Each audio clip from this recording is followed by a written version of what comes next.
Hello दोस्तों, मैं समय मस्तानी। आप लोग देख रहे हैं हमारे अपने यूट्यूब चैनल गीत संगीत हिट को। तो मैं आ गया हूँ एक और नए वीडियो में एक और नए सॉन्ग के साथ। आप लोगों को थंबनेल देखकर पता चल गया होगा कि ये सॉन्ग किस ट्रैक पर होने वाला है। तो चलिए वीडियो को स्टार्ट करते हैं। उससे पहले कि आप लोगों ने हमारे अपने चैनल गीत संगीत हिट को सब्सक्राइब नहीं किया है तो कर लीजिएगा, और अपने लिए पर्सनल सॉन्ग लिखवाने के लिए हमारे दिए गए नंबर पर कॉल कीजिएगा। तो चलिए स्टार्ट करते हैं आज का वीडियो मुखड़ा के साथ। भरी चिलम सावन में पियत रहब, पूरा सावन ले मस्ती में जियत रहब।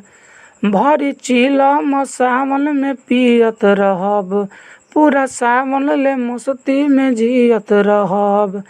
आ भरी कावर में जल हम धैले बानी रे, त जाके दिल से गोदाना हम गोदैले बानी रे। त अपना सीनावा पर बोलबम लिखवैले बानी रे, तो अपना सीनावा पर बोलबम लिखवैले बानी रे। तो ये था मुखड़ा। उम्मीद करते हैं कि आप लोगों को अच्छा लगा होगा। अगर अच्छा लगे तो एक लाइक जरूर कीजिएगा। तो चलिए चलते हैं अपने फर्स्ट अंतरे की तरफ। हमहू दीवाना हई सुन भोले दानी के, दिलावा से मानी हमहू वही त्रिपुरारी के।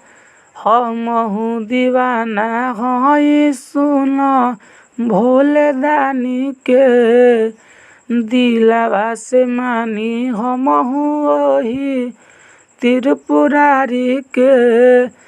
आए ही दिलावा में उनके बसैले बानी रे, त जाके दिल से गोदाना हम गोदैले बानी रे।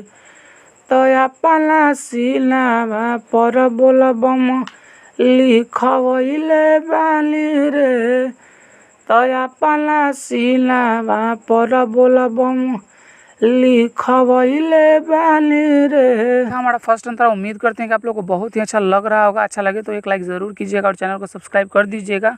और अगला सॉन्ग किस ट्रैक पर चाहिए कमेंट करके बताइएगा। तो चलिए अब चलते हैं अपने दूसरे अंतरे की तरफ। उनके पूजा हम सब कैसे कहिले, आके भोले बाबा हमारा दिलावे में रहिले।